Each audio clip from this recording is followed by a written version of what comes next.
Hoy nos acompaña Frank Mila, estudiante de postdoctorado en Derecho, Economía y Sociedad Plural de la Universidad Andina Simón Bolívar. Frank Mila nos expondrá su proyecto de investigación para obtener el postdoctorado y el tema de su investigación es tutela jurisdiccional diferenciada y recuperación de activos en delito contra la administración pública. Frank, muchas gracias por estar aquí con nosotros hoy y para presentarnos tu interesante proyecto de investigación. Como saben, digamos, las modalidades en las que se desarrolla Derecho y Sociedad, le vamos a dar un tiempo a Frank para que nos exponga su proyecto y luego abriremos el debate sobre el mismo. Respecto a los espectadores y a las personas que nos siguen por Facebook, los espectadores pueden hacer su pregunta directamente, y en el caso de las personas que nos están siguiendo por Facebook pueden poner sus comentarios en la página directamente y serán trasladados a este espacio. Muchas gracias. Fran, tienes la palabra. Muchas gracias, estimada doctora Claudia Storini, y a la Universidad Andina Simón Bolívar por la invitación a este espacio en el cual el día de hoy se va a presentar lo que representa la investigación en el marco del postdoctorado en Derecho, Economía y Sociedad Plural. En ese sentido, muchas gracias por la invitación, asimismo al público presente. Vamos a interactuar un poco en relación a esta temática y bueno, al final estaremos abiertos a cualquier pregunta, interrogante, para debatir un poco en relación a este tema que es tan trascendental y de actualidad. ¿Ok? En ese sentido, voy a permitirme iniciar, en primer término, realizando una breve explicación del plan de trabajo, ¿sí? En ese sentido, este plan de trabajo surge con ocasión, en primer término, de lo que sería la investigación a nivel doctoral de mi tesis, la cual estaba fundamentada, dirigida al constructo teórico de un sustento de las medidas aplicadas en los procesos penales. Vamos a encontrar que la temática en general de las medidas tiene mucha historia, ¿sí? Vamos a ubicar que la mayoría de las legislaciones contemplan estas figuras, estos instrumentos que en términos generales se analizan un poco, si se quiere, desde un punto de vista más normativo, más legislativo, tomando en cuenta que cada país va moldeando la figura de las medidas. Sin embargo, a nivel de lo que es la dogmática constitucional y procesal, existen algunas instituciones que dan cabida o sustentan toda la temática de las medidas. ¿Qué significa esto? Que las medidas deben descansar en un cuerpo teórico, deben descansar en instituciones sólidas que permitan incluso delimitar su aplicación y alcance, incluso para evitar un poco los excesos, las arbitrariedades y la aplicación caprichosa de estos instrumentos que en algunas ocasiones incluso pueden ser más incisivas, más dañinas que una pena incluso. Vemos que existen realidades en las cuales se desarrolla un proceso y ese proceso la persona de manera anticipada es privada de libertad y bueno, transcurre un importante tiempo y esa persona privada y finalmente esta persona queda en libertad sin ningún tipo de condena. Es decir, que prácticamente se pueden erigir como penas anticipadas. Eso en relación a lo que son las medidas que recaen o que afectan la libertad, conocidas como medidas cautelares privativas de libertad. Por otro lado, vamos a encontrar algunas figuras que están destinadas más bien a asegurar bienes dentro de un proceso.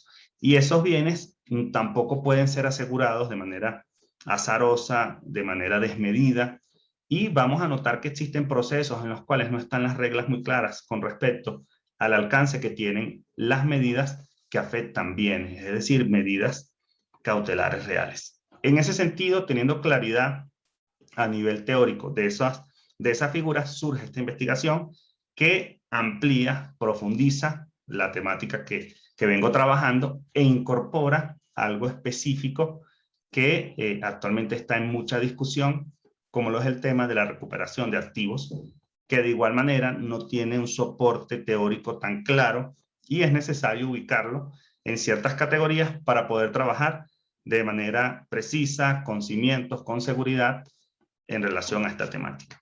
En ese sentido, con este preámbulo, un poco para contextualizar el nacimiento de este plan de trabajo, surge la investigación, y esta investigación en esta ocasión se limita a lo que son ciertas categorías de delitos, como lo son los delitos contra la administración pública. Estos delitos vamos a encontrar que tienen diversas denominaciones. Históricamente se hablaba de la cosa pública. Este concepto ha ido evolucionando y se comienza a hablar de patrimonio público, de se comienza a hablar incluso de administración pública o de corrupción. Ciertamente, la legislación ecuatoriana acoge el término administración pública y gran parte de la doctrina también lo asume así. Es decir, se hace referencia a delitos contra la administración pública, pero también es válido hacer referencia a lo que es la corrupción, delitos de corrupción. ¿Por qué? Porque existen ciertos instrumentos internacionales que expresamente hacen referencia a la corrupción. En ese sentido, teniendo claridad y delimitando un poco el bagaje de delitos, ¿por qué? ¿Por qué la corrupción?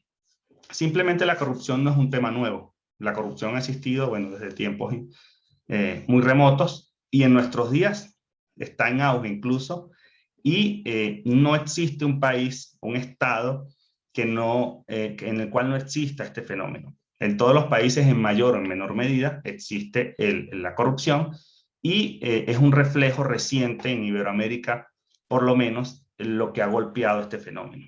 Vamos a encontrar casos muy trascendentales como Odebrecht, los papeles de Panamá, temas, por ejemplo, de ilícitos cambiarios, que un poco también se asoman a esta idea, a pesar que están perfilados hacia otra área. Podría decirse que coquetean con la corrupción.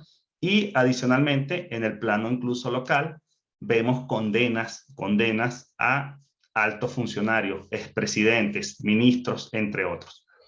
Y esto es un fenómeno global del cual no escapa incluso hasta la realeza, en la cual se han surgido ciertos fenómenos también, investigaciones penales, etcétera, relacionadas con este tema de la corrupción. En ese sentido, precisando un poco que esto es algo que golpea muy fuerte en general a la sociedad y afecta en muchos ámbitos, no se trata solo de imponer una pena a ese servidor, sino de simplemente entender que los activos, es decir, ese perjuicio a nivel patrimonial, tiene que recuperarse, tiene que asegurarse que por lo menos en la mayor medida de lo posible se puedan recuperar esos activos que han sido sustraídos, apropiados o desviados por parte de estos servidores. En ese sentido, por eso es que se delimita un poco la temática, y entendiendo que los delitos en este ámbito de corrupción o contra lo que es la administración pública son delitos que tienen muchas particularidades y algunas precisiones que son necesarias realizar, es que se abordó en particular este delito. Ahora bien, ya un poco el fenómeno es ese, y en el entendido que es necesario entender cuáles son esos mecanismos, interpretar el alcance de esos mecanismos, determinar si existen realmente mecanismos que puedan permitir asegurar los bienes. En ese sentido nos vamos a profundizar un poco en esta investigación con respecto a esa temática. Esta temática va a generar la siguiente interrogante. ¿Cuáles son esos mecanismos para asegurar a nivel preventivo y ejecutivo? Porque hay dos dimensiones. Lo preventivo, porque en el marco de los procesos es natural que los procesos conlleven un tiempo considerable, y ese tiempo va a implicar que se puedan desviar ciertos fondos, se puedan utilizar a personas interpuestas o interpósitas para desviar esas sumas de dinero, bienes, etcétera, y por eso en el marco del proceso se tienen que asegurar esos activos. Y por otra parte, una vez que contemos con una decisión, se debe ejecutar la misma en el plano de lo que sería la responsabilidad civil derivada de ese delito. Es decir, ejecutar esa decisión para que se pueda, en efecto, recuperar en concreto esos activos. Así que vamos a encontrar dos escenarios, a nivel preventivo y a nivel ejecutivo. Ahora, ¿cómo se hará esto? Bueno, conforme a esta propuesta teórica, que es la tutela jurisdiccional diferenciada, y exclusivamente en el campo de la corrupción, sin menoscabo, sin demeritar, sin despreciar otras dimensiones, como lo pueden ser algunos delitos en materia de delincuencia organizada, temas financieros, en general, en lo atinente a lo que es el derecho penal económico. Ahora, esta investigación, en ese sentido, se va a pasear por distintos objetivos. El primer objetivo, por supuesto, hay que abordar ese bagaje de delitos contra la administración pública, no solo a nivel local, sino regional.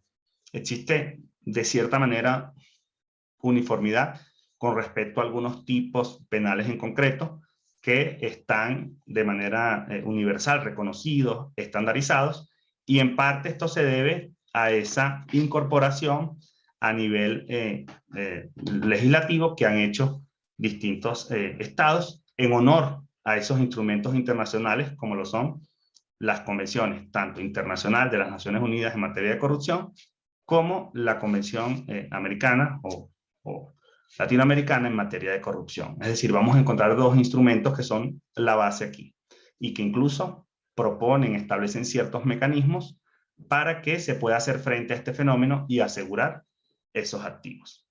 En ese sentido, esos delitos son medulares, precisarlos, ubicarlos y ver el estado de la cuestión en relación a la tipificación en el plano incluso local. Por otra parte, hablaremos de esa tutela jurisdiccional diferenciada, algunas precisiones conceptuales, delimitar a qué se refieren esa tutela como una nueva manifestación de la tutela judicial efectiva, y por último, en concreto, presentar los mecanismos para recuperar esos activos. De esa manera ya queda un poco claro la idea de la investigación, el plan en general, el plan de esta investigación, y en ese contexto nos corresponde hacer referencia a lo que es el marco teórico. El marco teórico de esta investigación, bueno, ya hemos precisado algunos aspectos.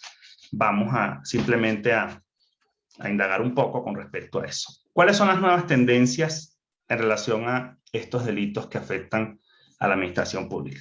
Bueno, lo primero que hay que decir es que ha evolucionado mucho la temática.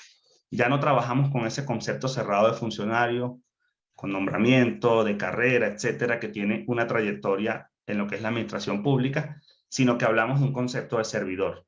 Esto implica que cada vez se amplía más la concepción del sujeto activo y se comienzan a incorporar algunas personas que antes, incluso prestando un servicio ad honorem, sin alguna remuneración o temporal o de manera accidental, simplemente no era abarcado como sujeto activo. Actualmente, la mayoría de las legislaciones modernas actuales conciben que se habla de servidor público y que dimensiona todos estos aspectos, bien sea en lo que es un servidor ya de carrera con su respectiva trayectoria, nombramiento y todas las particularidades que ofrece lo que es el derecho administrativo. Ahora, ese servidor en general puede ser cualquier persona. Y esto amplía un poco el abanico. De igual manera, el segundo elemento que ha evolucionado es lo atinente a considerar el patrimonio público ya no como esa figura en la cual el Estado tenía que ser el titular de la totalidad de ese patrimonio. Vemos ahora el fenómeno en el cual el Estado cada vez se incorpora más y es titular de algunas o maneja algunas personas jurídicas en las cuales puede existir incluso un patrimonio mixto.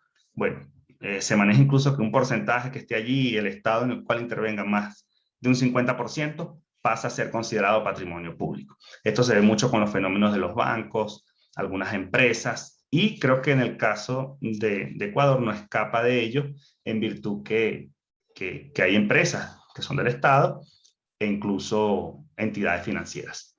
En ese sentido, vemos cómo se amplía también ese espectro del patrimonio público. Esos son dos elementos que son actualmente considerados a nivel legislativo.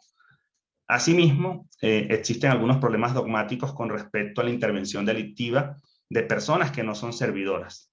Por supuesto que la teoría del delito va a delimitar esto y te va a indicar que pueden ser considerados partícipes, no autores, en virtud que hay un requerimiento especial. Se trata de un tipo especial que exige una condición particular en la cual el sujeto tiene que tener esa condición de servidor. Pero puede ser considerado partícipe o en su defecto tendríamos que revisar la legislación colateral para identificar una conducta que se pudiera subsumir en esa acción que desplegó el sujeto. Ahora, eso un poco hablando del intraños, el extraños, etcétera, todas estas figuras que han sido suficientemente desarrolladas a nivel doctrinario. Por otra parte, vamos a encontrar que estos delitos, la tendencia es anotarse en la línea de la imprescriptibilidad. Es decir, vamos a encontrar que constitucionalmente se comienza a señalar que estos delitos no van a prescribir. No todos, por supuesto, porque hay unos delitos que están en la materia que se consideran de baja monta o de bagatela, pero siguen perteneciendo a esta categoría, pero las conductas medulares como el cohecho, la corrupción, concusión o soborno, como se denomina también, las medulares, el peculado, no prescriben. Incluso la Constitución es la que incentiva esto. Esto es un fenómeno bien particular porque la Constitución más bien, la tendencia es que limite el jus puniendi, limite la actuación del Estado y no que incentive la actuación hacia punir o ampliar el espectro punitivo. En ese sentido, esa es la realidad y así lo recoge la demás normativa a nivel orgánico, recoge esta tendencia de la imprescriptibilidad. Y asimismo hay un fenómeno actual que es la corrupción privada. La corrupción privada es un fenómeno que antes era impensable y actualmente incluso estos instrumentos internacionales abogan porque se incluya la corrupción privada, porque se dan cuenta que el espectro público a veces limita situaciones que se inscriben en la línea de la corrupción privada que genera un impacto sumamente sustancial. Por colocar un ejemplo, hay empresas de telefonía, de tecnología, cuyo patrimonio es mayor que el Producto Interno Bruto de muchos países. Entonces ya eso es decir mucho. Imagínense hasta dónde puede llegar también una empresa de este nivel transnacional y que no escape tampoco de este fenómeno. En ese sentido, esas son en general las tendencias que se están manejando a nivel de corrupción. Esto es una materia que sigue evolucionando y por supuesto que hay críticas, ¿no? Hay países en los cuales los legisladores no se colocan esa espada de Damocles, es decir, no van a aumentar las penas para que se les aplique a futuro a ellos mismos. En ese sentido vamos a ver que las penas a veces son muy bajas y en otros países las penas más bien la tendencia es aumentarlas. En lo que respecta a Ecuador, las penas son considerables en dosimetría, en comparación. Hablamos de algunas penas de 10 años, etcétera, que no se ven en otros países en las cuales hay penas escasamente de 3, 5 años, que son muy bajas, comparando un poco con respecto a otros delitos y entendiendo que aquí hay un bien jurídico que es muy amplio en el sentido de que no solo se afecta a la administración en general, sí, lo que es la fidelidad, la infracción el deber que tiene ese servidor, sino que también hay un plano social en el cual un dinero que está destinado para un fin se termina perdiendo y eso afecta a hospitales, escuelas, entre otros elementos, solo por mencionar algunos. Ok, ahora, a nivel teórico también hay que hacer referencia a lo que sería la tutela jurisdiccional diferenciada. Esta tutela simplemente es una tutela que se refiere a una manifestación más reciente que se ha ido elaborando. Comienza en Italia, algunos tratadistas italianos ya coquetean con la idea, vamos a encontrar incluso unos trabajos de Giuseppe Tarsia a nivel regional en Argentina, Peirano, a nivel de otros autores, Ortiz en Venezuela, de la Universidad San Marcos, los profesores Monroy, Pellegrini, etcétera. Hay una gran cantidad de autores que cada vez se van sumando a esta tendencia en el entendido que no puede esperar la intervención temprana en los procesos. ¿Qué significa eso? Es necesario adoptar medidas en el marco de los procesos, pero medidas que tengan un sustento, medidas que tengan un respaldo, un asidero, no de manera por adoptarlas y más bien lesionar los derechos de las partes intervinientes o sujetos procesales, sino que se entienda que esta tutela diferenciada es una forma que atiende a la urgencia, a la necesidad de intervenir de manera temprana en el proceso. Y justamente las dos principales categorías que ofrece la tutela diferenciada son las medidas preventivas. Aquí se incluyen medidas para proteger a las víctimas, se incluye una aprehensión en flagrancia, se incluyen algunas medidas que van en función de tutelar ciertos derechos en el proceso. Diferentes a las cautelares, que es la segunda categoría, que en este caso las cautelares sí buscan asegurar las resultas de un proceso, es decir, la eventual ejecución de una decisión. Así que vemos que ambas tienen cabida aquí, porque a nivel preventivo, cuando aseguramos fuentes de pruebas, es decir, algunos elementos mediante actos de investigación que requieren ser asegurados, algunos bienes, etcétera, no con un fin netamente cautelar, sino de tutelar el derecho a prueba, en ese sentido hablamos de un tema de medidas preventivas. Así que por eso la dogmática ha diseñado esta teoría para que contemos con un sustento a nivel teórico, un referente teórico que nos permita trabajar de manera muy sólida con una institución que se maneja en el plano constitucional y en el plano del derecho penal un poco, porque se tiene cabida en el derecho penal y a nivel procesal. Ahora, en materia de recuperación de activos, aquí esto se trabaja bajo la óptica del derecho internacional penal, no penal internacional, derecho internacional penal. ¿Cuál sería la diferencia que la doctrina ha identificado?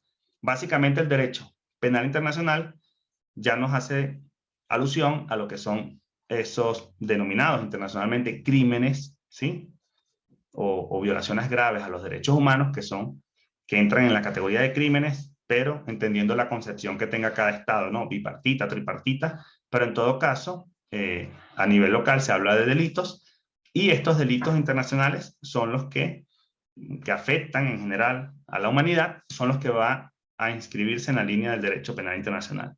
Y en el derecho internacional penal sí vamos a trabajar más desde la óptica del fenómeno delictivo a nivel internacional. En plena globalización y ya superada esta figura, entendemos que una persona perfectamente puede cometer un delito estando en el país y afectar o lesionar bienes jurídicos cuyos titulares se encuentran en otros estados. Por el mismo fenómeno de la tecnología, etcétera, o hay delitos que comienzan en un lugar y, bueno, culminan su ejecución en otro, etcétera. En ese sentido, aquí los estados se manejan con dos grandes figuras. La figura de la extradición y la figura de lo que sería el tema de la asistencia o la asistencia mutua, la asistencia recíproca, como la quieran denominar, pero es esa cooperación que realizan los estados y que en parte forma o conforma el derecho internacional. En ese sentido, la recuperación de activos se encuentra aquí.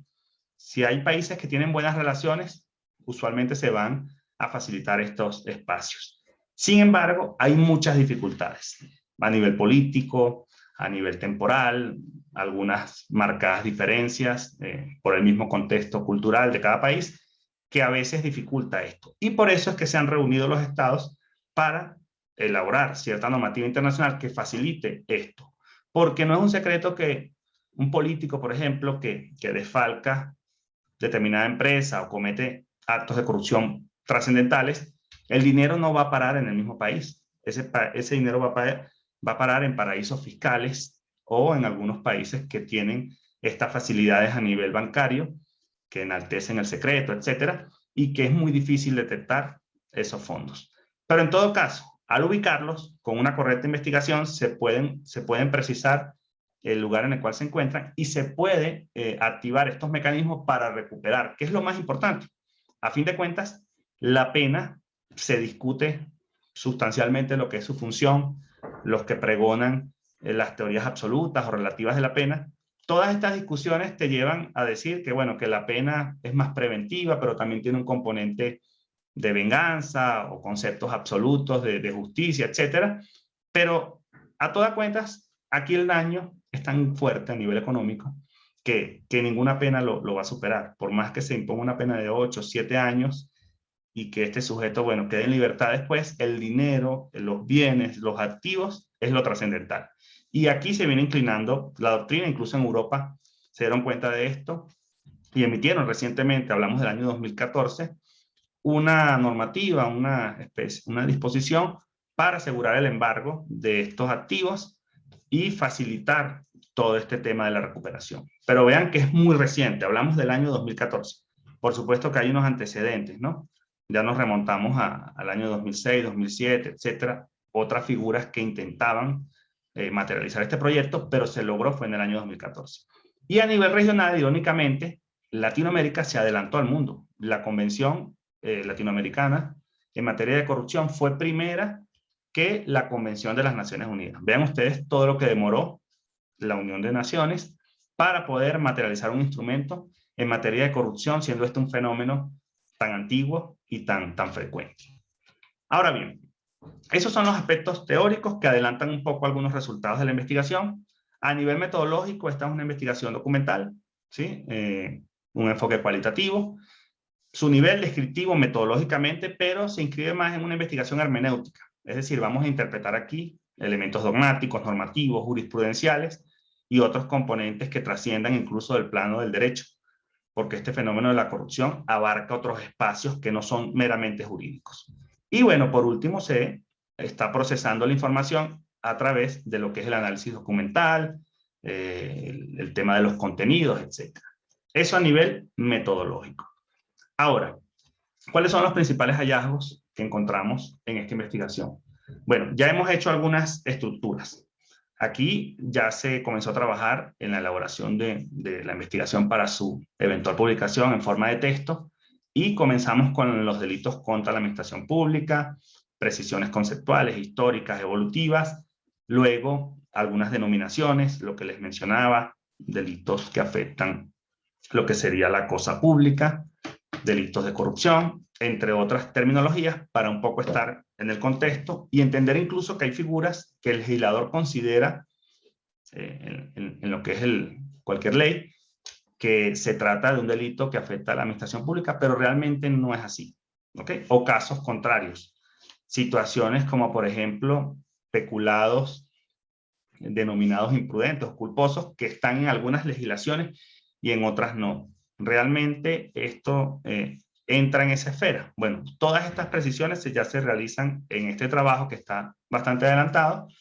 Luego se aborda el bien jurídico tutelado, entendiendo que hay discusión con esta teoría, que cada vez hay autores que se separan más de ella, a pesar que la mayoría de los códigos, cuando revisas las categorías, las estructuras en función de bienes jurídicos, pero hay autores que tienen más recelo y que, bueno, se apartan un poco y te comienzan a hablar más de un tema normativo, funcional, etcétera, de la vigencia de la norma.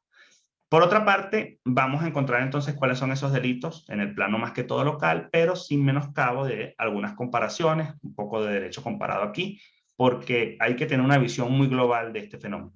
No podemos quedarnos con una legislación y como cierta de lo que es esta regulación, porque hay tendencias internacionales y esto va evolucionando.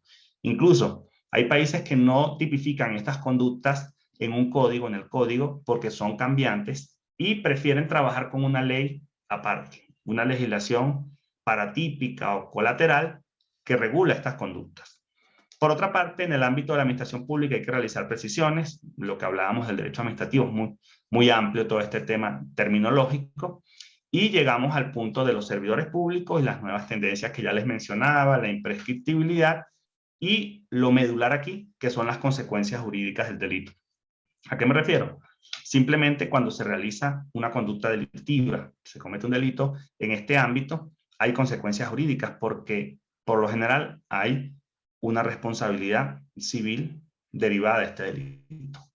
Esa responsabilidad civil extracontractual derivada de ese delito debe ser tomada en cuenta para recuperar esos bienes.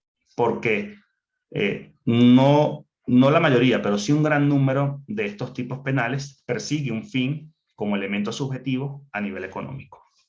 En ese sentido, Este es el primer panorama de esta figura de los delitos contra la administración pública que es necesario abordar para contextualizar un poco y delimitar la investigación.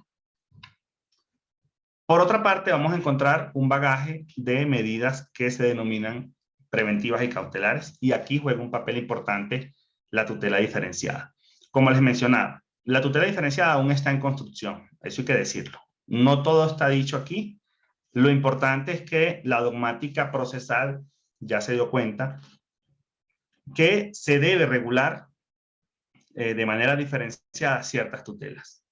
No podemos esperar que el transcurso de un proceso que es natural, a veces criticamos el transcurso de un proceso que es muy lento, ¿no? Pero es que hay fases naturales. Tú no puedes sacrificar una fase cognitiva, es decir, de conocer, de poner en contexto al juzgador de todo lo controvertido en el proceso, ¿sí? Adicionalmente, no se puede sacrificar el derecho a prueba, que tiene fases, tiene momentos, ¿sí? La prueba va a tener un momento en el cual se va a promocionar, luego se va a contradecir, a controlar, y luego por último se va a valorar. Eso no se puede sacrificar porque es natural en un proceso y afectaría otros derechos, otras garantías propias de todo proceso. Y asimismo hay una fase de decisión, ¿sí? En la cual lleva su tiempo. El juez, al elaborar su decisión, debe tener cierto fundamento, independientemente que se discuta si en ocasiones hay excesos o no. Nosotros vamos a encontrar decisiones, por ejemplo, de casación en Francia que son muy cortas y prácticamente señalan todo. Así como hay decisiones en el ámbito, por ejemplo, regional, en el cual de la Corte Constitucional, por ejemplo, u otros tribunales, altos tribunales, que tienen una extensión, bueno, dantesca, muy amplia, ¿no? En ese sentido, bueno, tiene que manejarse un equilibrio, pero los procesos llevan tiempo. Y entendiendo eso, es que existen estas tutelas para que de manera diferenciada se intervenga oportunamente, pero también coherentemente. Es decir, si vas a aplicar una medida que tenga su sustento, como decíamos, hay dos grandes dimensiones, preventiva y cautelar.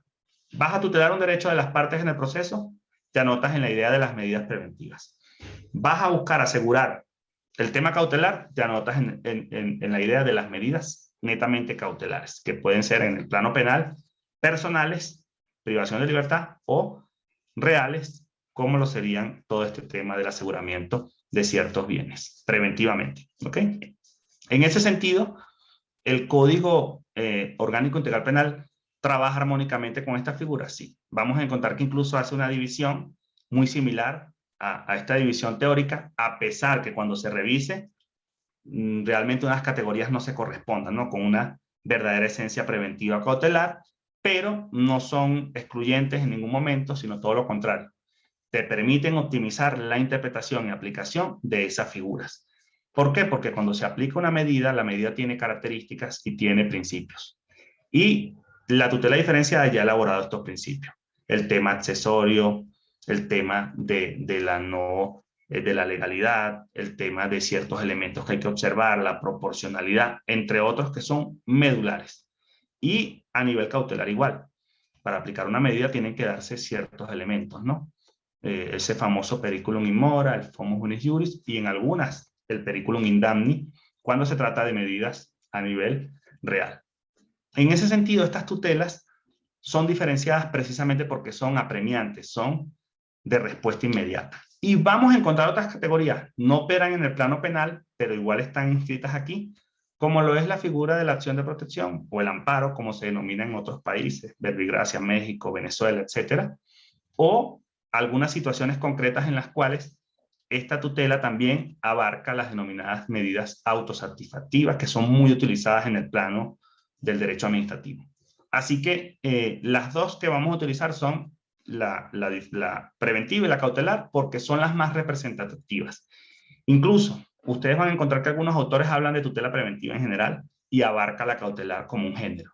Es válido, pero precisando conceptualmente, vamos a diferenciarlas porque hay muchas fallas a este nivel. Yo creo que la mayor falla que se nota a nivel de interpretación de las medidas es pensar o agrupar a todas las medidas como cautelares, cuando no es así. Son medidas que se distinguen porque tienen una esencia distinta. por supuesto que ambas están sometidas a ciertas características y principios, como se explica en este trabajo. Ahora bien, medidas preventivas y medidas cautelares en el código están plenamente identificadas y separadas, y hay unas medidas preventivas que son de aseguramiento de ciertas fuentes de prueba, como les señalaba, pero el código no las regula muy claramente. Y esto no es solamente un fenómeno del país. Vamos a encontrar que otros códigos a nivel latinoamericano ocurre lo mismo, ¿sí? Y adicionalmente, sin ir muy lejos, ese código modelo para Iberoamérica, código penal modelo para Iberoamérica, también es un código que no regula a profundidad esto. Y justamente uno de los puntos que se ponen en la mesa y que se traen con esta investigación es ciertas precisiones con respecto a eso. Vamos a encontrar 3 artículos que circundan este escenario. El 556, que hace referencia a una prohibición temporal, en la cual se abre la puerta para que se dicten ciertas medidas preventivas, al igual que ciertas órdenes especiales que solicita la Fiscalía en ciertos casos para asegurar determinados bienes. Entonces, ahí tenemos 2 artículos que abren las puertas para asegurar bienes. Y por otra parte, a nivel personal, hay una famosa detención, que es la 530, que se entiende como una medida incluso cautelar, y realmente es cuestionable. ¿Por qué privas a una persona para investigarla? Es decir, cuando tendría que ser todo lo contrario. Tiene que existir una investigación, ¿ok? Y en todo caso, cuando hay ciertos elementos que individualizan, es que podría sustentar esa detención, pero no a priori. Te detengo y te investigo. Entonces, este es un artículo que se va a cuestionar y se va a abrir el debate justamente para que se internalice y se reflexione en relación a que si esta norma realmente es constitucional bajo este esquema que hemos presentado. Y por último está el bagaje de medidas cautelares reales, que hay una práctica a nivel procesal penal que la tendencia es que te remite a aplicar los códigos a nivel de procedimiento civil. O en este caso, aquí hay una mistura con el denominado COGEP, pero te remite a otro código. Ese es el punto, que no se encarga el derecho penal de desarrollar un poco estos elementos. Y bueno, discutía con algunos colegas, se inclinaban por la tendencia algunos en reconocer que es un tema netamente procesal civil. Sin embargo, remitir todo a la regulación de otro código va a presentar dificultades sustanciales, desde el régimen impugnativo, que no es el mismo, desde el tema de las personas interpuestas, que a veces no son observadas en otros códigos, y otros elementos que están precisados en la investigación que indican que es una tendencia que es válida, pero el código tiene que reservarse ciertos aspectos para evitar que se pierda la aplicación remitiendo otro código que tiene una naturaleza totalmente distinta, a pesar que se trata de un tema civil. Eso en relación a este segundo gran objetivo. Y básicamente el último objetivo hace referencia a estos mecanismos para ejecutar las resoluciones, como se denominan a nivel interno, decisiones, sentencias, y que guardan relación con esa responsabilidad civil derivada del delito. En ese sentido, bueno, se precisan algunos elementos del nuevo sistema procesal penal, ¿sí? Un sistema predominantemente o de corte acusatorio, ¿ok? Tiene ciertas características, y la responsabilidad civil derivada del delito está presente. Está presente, pero bajo una rúbrica distinta. Se hace referencia a esa reparación integral. Una reparación integral que abarca indemnizaciones, el tema de daños, perjuicios, etcétera, y que incluso tiene asidero internacional. Ya la Corte Interamericana ha delimitado sus contornos, sus elementos, y es un tema muy interesante. Incluso esto da solo para una investigación prácticamente. No obstante, en el tema que nos ocupa, hacemos una breve explicación de lo que sería la responsabilidad civil y esa nueva concepción de la responsabilidad integral, que en parte es un aspecto totalmente novedoso que se incorpora en la investigación. Y por último, se hace referencia a la ejecución de esas resoluciones, y el código te permite hablar de comiso. El comiso simplemente en el entendido que se aseguren, ya cuando se aplique la pena, se entiende que los bienes van a pasar a otro destino. Es decir, el comiso va a implicar que se pierde esa titularidad que se venía manejando en ese contexto, siempre y cuando se determine que son bienes que están relacionados con la comisión del delito, bien sea porque son instrumentos directos, ¿sí? O porque es el producto o el provecho del delito, incluso su transformación. Si una persona, por ejemplo, tiene un dinero por un soborno, etcétera, ese dinero luego, ese individuo adquiere una vivienda, esa transformación igual va a ser abarcada por esta institución. La institución está bien delimitada, es bien interesante este tema del comiso, a pesar que a nivel mundial no hay uniformidad terminológica. Vamos a encontrar que algunos instrumentos internacionales, como por ejemplo la Convención de Palermo y otras figuras en materia de drogas, etcétera, te hablan de decomiso. Algunas hablan de comiso. También está la figura de la confiscación. ¿Ok? Entonces, todas estas figuras se precisan en este apartado. Lleva trabajo porque no es abundante, primero, la literatura. No hay mucho desarrollo porque son términos que se manejan de conformidad con lo que un país decida que se debe llamar. Por ejemplo, en España se habla de decomiso, ¿sí? Algunos autores equiparan el comiso con el decomiso, etcétera. Pero en todo caso, este es un punto que ya se visualizó en la investigación, en la cual no hay precisión conceptual, pero hay que aproximarnos a una idea dogmática de lo que representa cada una de estas figuras. En todo caso, el comiso a nivel interno es una pena accesoria, pero importante. Y bueno, por último, el cierre en relación a los mecanismos internacionales para asegurar esos activos, y aquí ya nos inscribimos más en ese plano de los instrumentos. ¿Cómo se recuperan los activos a nivel internacional? Y a nivel nacional contamos con legislación. Sí se cuenta. Lo más irónico es que se cuenta con la legislación, pero no es tan utilizada. Revisaba un estudio recientemente en el cual se determinaba que era tan real estos elementos que hay ocasiones en las cuales hay indemnizaciones por una muerte por $5.000 y a nivel de corrupción por temas muy graves se habla de $30.000 y hablamos de millones de dólares involucrados. Otro estudio que revisé hablaba de una condena, la condena más o menos en suma indicaba que hay $145 millones ya comprobado a nivel de un procedimiento que fueron distraídos, desviados. En ese sentido, vean ustedes cómo existe recursos nacionales e internacionales para asegurar esos bienes, y este tiene que ser el fin último. Lo señalaba Silvina Basigalupo, que cada vez se abre más las puertas a entender que en materia de estos delitos de corrupción, delincuencia organizada, entre otros, el tema patrimonial tiene que ser la médula. Es lo que debe concentrarse realmente en la investigación, más que determinar responsabilidades. Y la figura de la asistencia jurídica recíproca está en el código recogida. No hay críticas al respecto, más bien todo lo contrario, tiene que utilizarse esta figura y complementarse con ese plano internacional. Y para ello haremos referencia a los aspectos procedimentales para materializar esto. Hay una intervención de la Procuraduría, ya se activó hace recientemente un procedimiento para recuperar estos activos. Entonces, la idea es delimitar un poco cuáles son esos escenarios a nivel procesal que pudieran presentarse para recuperar los activos.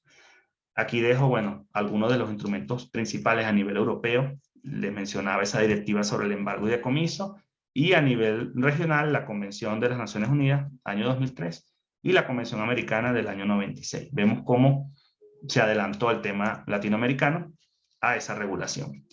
Y bueno, hago un breve comentario sobre el proyecto de la Ley de Extinción de Dominio que recientemente la Corte Constitucional determinó que era inconstitucional en virtud que se abría también mucho la puerta. Es decir, querías pretender que todo sea imprescriptible y retrospectivo, y esto choca contra la seguridad jurídica del principio de legalidad.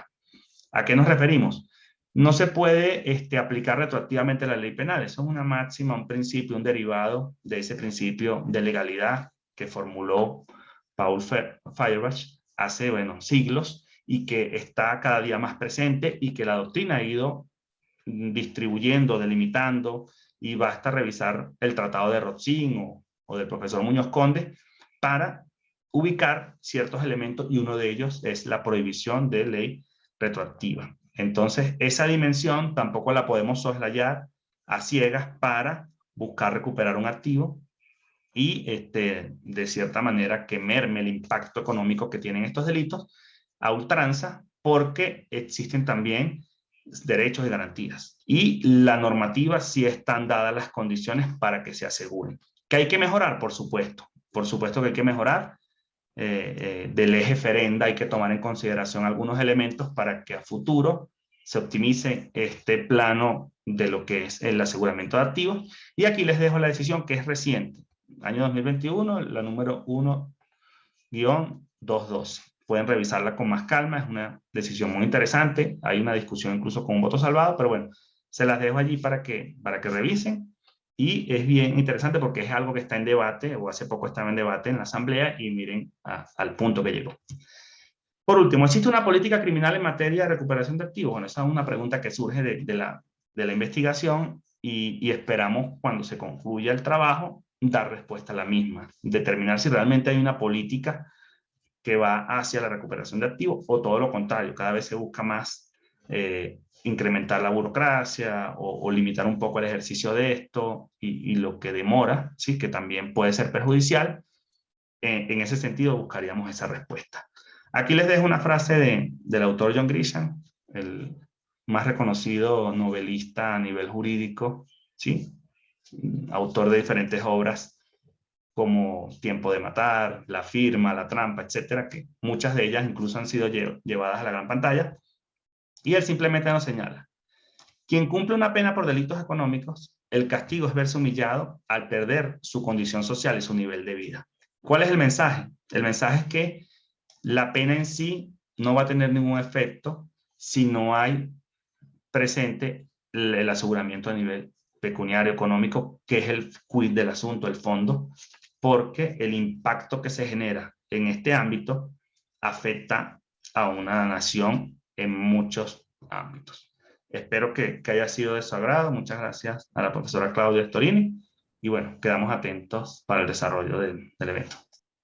Gracias, Fran, por tu brillante exposición. Yo creo que esta exposición da prueba de la claridad con la que te estás enfrentando a esta investigación, aunque bueno, yo ya en su momento te plantearé alguna duda que tengo al respecto, pero antes quiero abrir la posibilidad y ver si hay alguien entre las personas que nos acompañan que quieren intervenir, hacerte preguntas, algunas cuestiones, planteamientos. Si puedes, por favor, ya dejar de compartir. Eso es, muchas gracias.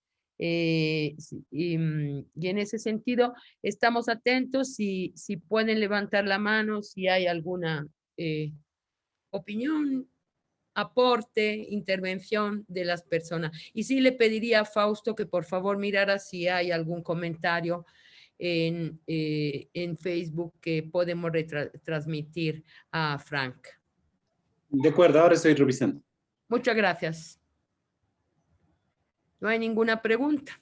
Bueno, entonces mientras aprovecho yo para plantearte simplemente algunas cuestiones a las que tú has hecho referencia, pero quisiera que me explicara un poco cómo piensas, si entran, si hacen parte. En un momento determinado tú hiciste referencia a que evidentemente hay también en relación con el fenómeno de la corrupción o de estos delitos, ¿no?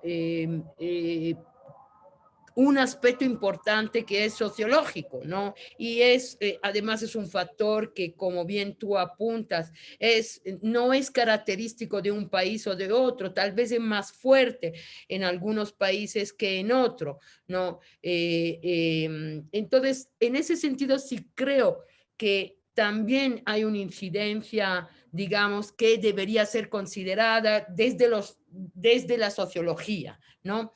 Entonces, la primera pregunta es cómo piensas hacer referencia a esto, piensas simplemente decir que es inabarcable, porque también evidentemente un estudio sociológico de la corrupción podría llevarte toda la vida, ¿no? Pero sí creo que hay elementos importantes respecto de este aspecto y sobre todo que se relacionan desde mi punto de vista también con otras consideraciones que tú has hecho más, con la que pasando has hecho referencia y que es exactamente cómo relacionamos los procesos de integración con la corrupción.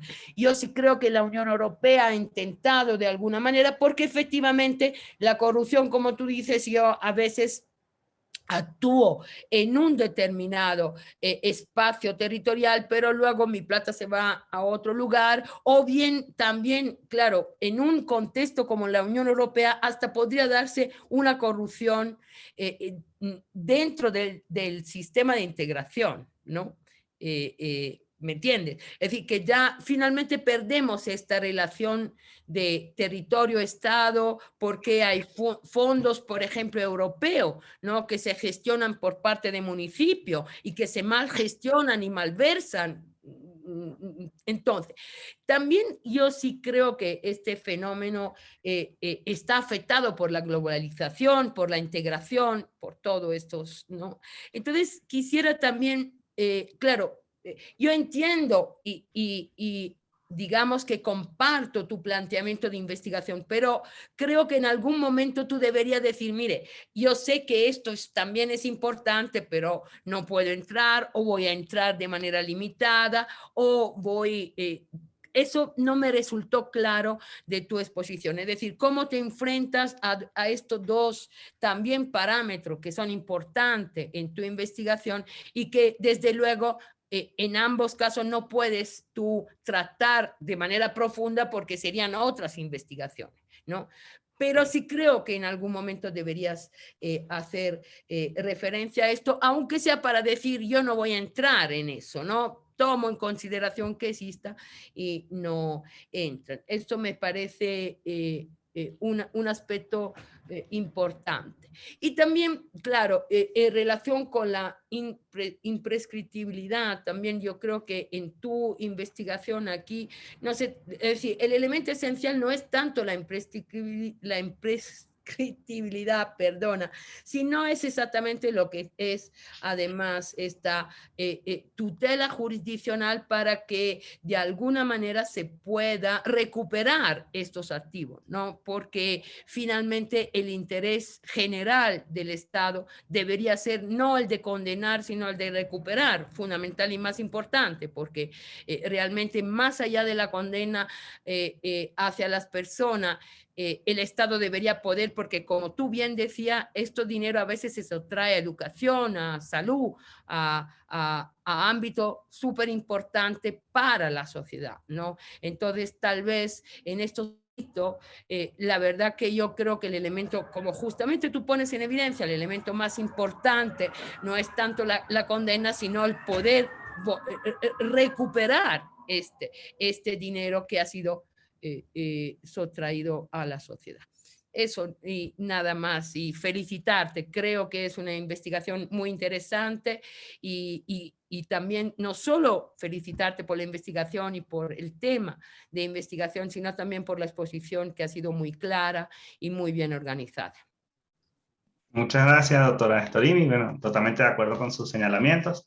Incluso voy a tomar en cuenta para optimizar, mejorar el trabajo, incrementar esos apartados y ciertamente sí, hay que pasearse, aunque sea muy generalmente, por esos elementos sociológicos y creo que allí podría jugar un papel importante lo que es el tema de lo que es la eficacia de la ley, que a fin de cuentas no es la amenaza de una pena alta lo que va a generar un efecto disuasorio o preventivo, sino la aplicación o la efectividad que tiene la ley. Entonces, sí, hay algunos datos interesantes, hay algunos trabajos que ubiqué, que incluso hacen un paseo mundial en el tema deportivo, la corrupción, como se ha visto, la FIFA, el tema de los esteroides en lo que es la Liga Mayor de Béisbol, entre otras dimensiones. Es decir, que no es un plano ni siquiera solo a nivel político o del Estado, sino que en muchos ámbitos. Y sí, de seguro voy a hablar de eso y también en relación a lo que usted señalaba, en efecto, dar algunas herramientas para que realmente se recupere esos activos, que a fin de cuentas es lo que interesa.